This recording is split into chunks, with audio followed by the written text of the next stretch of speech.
Bonjour éclaireur Pro Vérité, bonjour à tous mes condisciples de l'excellente classe éclaireur Pro Vérité.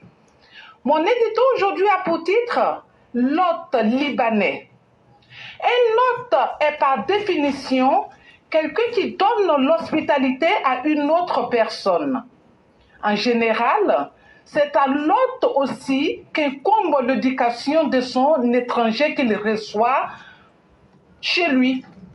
C'est en cela que la problématique de la communauté libanaise vivant en Côte d'Ivoire nous interpelle. Pourquoi le Libanais, après avoir engrossé une Ivoirienne, abandonne le bébé de sexe féminin à la mère? Pourquoi la communauté de l'ancienne Phénicie est citée dans des cas de défenestration et de maltraitance à outrance sur son personnel de maison africain, ici et chez eux? Pourquoi vit-elle en général repliée sur elle-même? Le bon sens aurait pourtant voulu que le Libanais soit un être cordial et humain, mais en même temps, l'histoire de ce minuscule pays de l'Asie occidentale de seulement 10 452 mètres carrés est ponctuée de périodes douloureuses. En effet, le Liban est pris en sandwich par deux puissants voisins que sont la Syrie et Israël, dont il essuie en ce moment les frappes. Les Libanais sont plus nombreux chez les autres que dans leur propre pays. En Europe, le Libanais peut être assimilé à un âne, juste bon pour porter des valises d'argent en Afrique, entre l'Afrique et l'Europe. Mais il s'enfle de complexes de supériorité et se permet de donner la mort et peut aller jusqu'à humilier ailleurs un agent de l'ordre dans l'exercice de ses fonctions. Le Libanais est un être frustré, chauve-souris, mi-oiseau, il perd son sang-froid pour peu. Alors, chers Libanais vivant en Côte d'Ivoire, vous affluez en ce moment par centaines sur cette terre d'hospitalité devenue victime collatérale de votre guerre, dont elle ignore les tenants et les aboutissants. Alors, nous vous disons de mieux éduquer vos étrangers que vous accueillez avec des propos apaisants à l'endroit des autochtones, sinon votre destin est entre vos propres mains. À bon attendeur, salut. Merci infiniment, Mère Blanc, qui soulève une thématique hautement importante. La question de celui qui vient dans un pays autre que son pays d'origine. Moi-même, éclaireur qui vous parle, je vis à l'étranger. Je suis ivoirien d'origine. Je vis à l'étranger. Quelle que soit la beauté de ce que je vais faire ici, aux États-Unis, là, je ne serai jamais un Américain en plein temps. Je dois connaître mes limites. Même si on dit c'est moi j'ai découvert notre planète, pour les Américains là, on va toujours me dire tu es ivoirien. Un homme là, quand tu quittes ton pays d'origine pour venir quelque part, même si tu deviens roi là-bas, il faut connaître ta place. Il y a des choses là, tu ne peux pas faire. Qu'est-ce qu'on constate? On nous dit, je n'ai pas encore le factuel, qu'il y a un déversement des Libanais en Côte d'Ivoire en ce moment. D'autres même parlent de 320 000 personnes. Je n'ai pas encore travaillé sur la question, mais j'entends beaucoup parler de cela. J'espère bien que l'État de Côte d'Ivoire a bien réfléchi. Parce que quand tu accueilles des gens qui sont dans une guerre aussi compliquée que ce que nous voyons dans le Moyen-Orient, c'est-à-dire entre le Liban, entre l'Iran, entre l'Israël, c'est une guerre très complexe. Et ces gens-là ne sont pas des gens simples et normaux. C'est des gens qui ont vécu dans les extrêmes de la guerre sur plusieurs générations.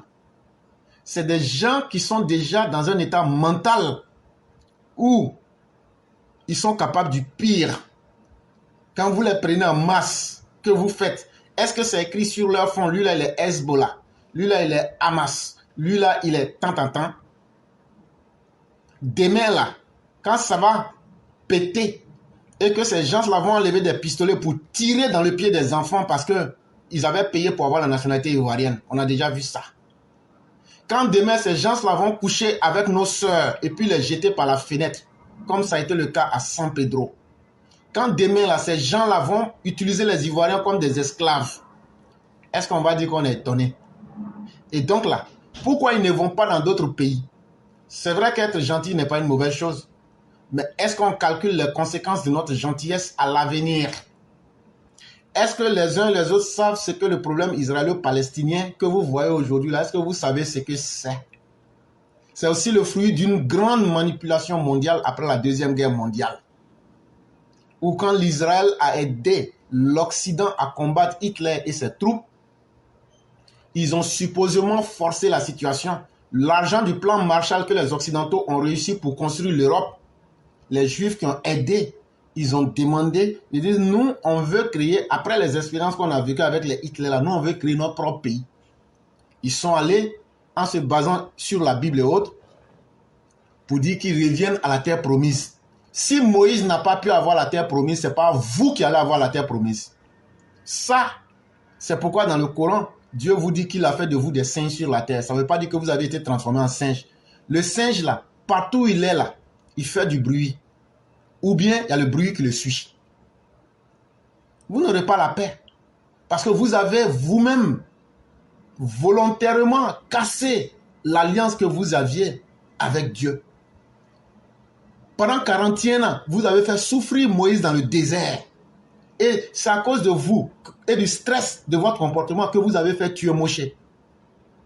C'est Moïse, c'est lui qu'ils appellent Moïse. Mais son vrai nom c'était Moshe. C'est à cause de votre stress, vous l'avez tué dans le désert. Et c'est 1000 ans après, quand il reste à Yatrib, à Médine, que le prophète de l'islam, dans vos questions bizarres, il va vous dire, bon, allez à tel endroit, vous allez voir, ça tombe là-bas. C'est à vous-même de voir. Ce problème-là ne finira pas. Mais quand la Côte d'Ivoire aujourd'hui prend le risque de prendre ces gens qui sont déjà formatés dans la guerre et dans la violence, on espère que nos autorités savent ce qu'elles font. Demain, il ne faudrait pas dire qu'on ne savait pas. Surtout quand on regarde le comportement des Libanais en Côte d'Ivoire. Les Libanais pensent qu'eux sont mieux que nous. Les Libanais nous voient en animaux. Le Libanais ne va jamais employer quelqu'un puis bien le payer. Les Libanais n'ont pas de limite en Côte d'Ivoire. Pourtant, est-ce que nous on peut faire et même imaginer ce que eux font, ce que eux nous font en Côte d'Ivoire là? Est-ce que nous on peut faire même la moitié de la moitié de la moitié au Liban? Ça peut même pas traverser ton idée. Et donc là, quand tu accueilles quelqu'un aussi là, la personne, tu ne dois pas lui donner l'impression qu'elle est mieux que toi. Les Libanais ne se sentent pas concernés par la loi de la Côte d'Ivoire. Et un exemple, c'est la chambre de commerce des Libanais. Et c'est justement à cause de l'argent qui circulait là-bas là, qu'on dit qu'ils sont en train de financer le Hezbollah à partir de la Côte d'Ivoire. Et c'est à cause de ça. C'est à cause de ça. Ils vous ont mis sur la liste grise. Les Libanais se considèrent comme une communauté à part entière en Côte d'Ivoire et supérieure aux Ivoiriens. Les Ivoiriens ne payent pas, les Libanais en Côte d'Ivoire ne payent pas les impôts. Monsieur le Président Alassane Ouattara, qu'est-ce qui s'est passé entre vous et puis Ezzedine? Quand vous êtes venu nouvellement à votre pouvoir là, Ezzedine avait plus de 300 milliards qui devaient à la Côte d'Ivoire. Il dit il ne paye pas. Quand vous l'avez bras là, il dit il ne paye pas. Et qu'est-ce qu'il fait? Si vous vous souvenez très bien, un jour on a découvert plusieurs milliards à l'aéroport. C'était lui qui voulait ça. Il dit je ne paye pas votre impôt. Les Libanais ne payent pas notre impôt. Ils préfèrent corrompre des agents des impôts, mais ils ne payent pas. Et tant qu'on ne va pas dire à ces Libanais que nos lois là ne sont pas faites pour vous privilégier, et qu'on ne va pas vous favoriser, demain là, c'est la Côte d'Ivoire qui va devenir la Palestine de l'Afrique de l'Ouest. Ça, ne soyez pas surpris. Et on n'a même pas besoin de lire dans une boule de cristal. Ça saute à l'œil. Ça saute à l'œil. Quand tu permets à l'étranger d'être plus fort que toi, demain, tu vas devenir l'esclave de l'étranger.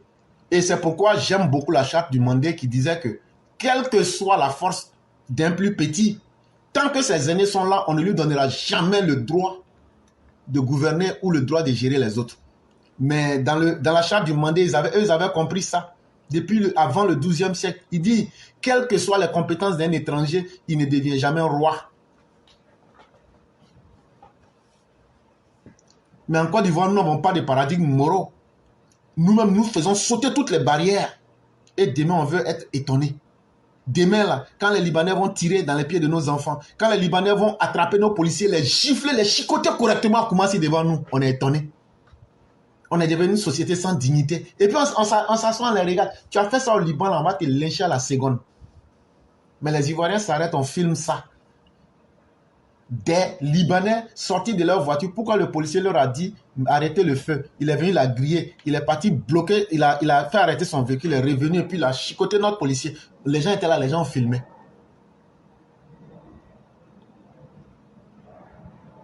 Voilà la Côte d'Ivoire dans laquelle nous sommes.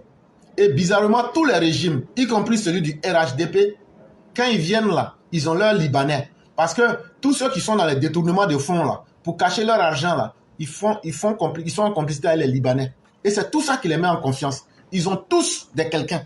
Est-ce qu'on n'a pas vu des Libanais avoir accès à des badges d'entrée à la présidence sous le régime du président Ouattara? Ça veut dire quoi? Ça veut dire qu'un jour, ils auraient pu introduire des terroristes pour abattre le président Ouattara. C'est ce que ça veut dire. C'est ce que ça veut dire. On a vu ça ici. Mais on a vu un Libanais qui a été arrêté tout récemment sous le régime du docteur Ouattara. Mais après, il a été libéré. Et quand il est sorti, là, les gens l'applaudissaient. Ça, on a vu ça ici. Et vous voulez qu'on se taise là-dessus. Mais nous, on va dire, vous n'allez pas aimer ce qu'on dit. Mais les conséquences, personne ne sera étonné.